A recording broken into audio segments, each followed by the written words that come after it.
ឆ្នាំចិត្ត5ចុងចិន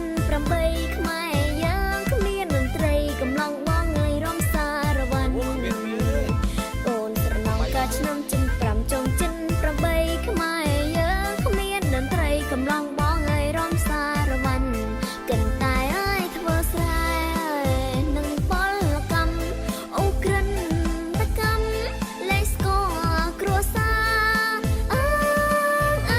យលេខស្គរគ្រួសារ12មករាឆ្នាំចិត្ត9ខ្មែរយើងរួចខ្លួនជួបជុំបងប្អូននឹងចៅជីដូនបោករួមឡាំថននឹងសារវ័នរួមយឺតសែនយឺតព្រោះបត់បុរាណមិនដែលនឹកស្មានបានជួបបត់អីលូដល់រហូតដល់ចូលឆ្នាំថ្មីបានរួមបត់ថ្មីហើយចង្វាក់ហ៊ីបហបគោះកែវជួលដល់តែសូមមេត្តាកុំឌីលដល់ធ្លាប់ម៉ែពោពោះខ្ញុំសម័យពលពតខ្ញុំកើតពេលចេញគ្រួសារខ្វះទ្រព្យជីវិតអាផបមុខដូចកប្រុករៀងឲ្យកតុករកដើរក្រោយចង្ការកិច្ចមានអាចង់ងំហ្នឹងណាតោះយ៉ាយ៉ាជាងម្ដងទៀតណាអូនស្រឡងកាបងអ៊ំពុងរសាយរសានភ្ជូសូណាមីងបងមកប៉ាំង